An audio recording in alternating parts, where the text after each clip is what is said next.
চালু করে দিয়েছি কিন্তু কি করছে ও?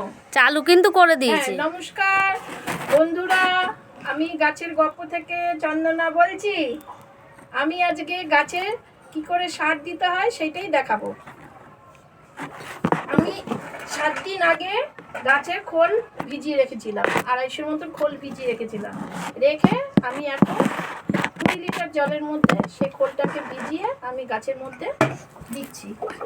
আমি যেভাবে দিচ্ছি আপনারাও সেইভাবেই গাছে পাতলা করে গাছের খোল দেবেন।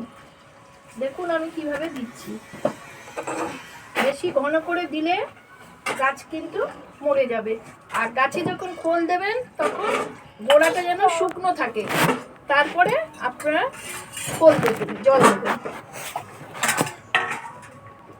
এইভাবে গাছে চর্চা করবেন। কিন্তু প্রতিদিন খোল দেবেন না, প্রতিদিন একটু একটু করে জল দেবে। আজকে যেমন খোল দিচ্ছি, কালকে আর জল দিতে হবে না, কালকে আর জল দেবেন না, তাহলে কিন্তু গাছ মরে যাবে। এই এখন সবজি পচা জল দেবো, 7 দিন পর সবজি পর সেই জলটা মঙ্গলবার, সামনে মঙ্গলবার দিন আবার সবজি পচা জল। এইভাবে আমি গাছে সার দিই, আপনারাও সেইভাবেই দেবেন সার।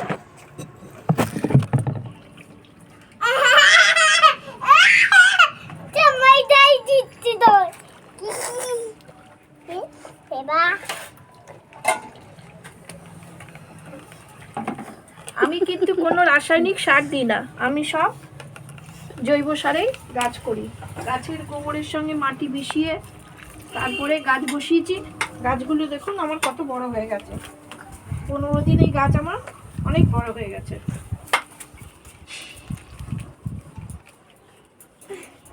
আপনাদের তো গাছে পিঞ্চ করা দেখিয়েছি, দেখুন পিটুনিয়া গাছগুলো সব শাখা প্রশাখা বেরিয়েছে। চলুন আবার আমরা গেঁদা গাছে সার দিই। চলে আসুন, নিয়ে আসুন, চলো চলো।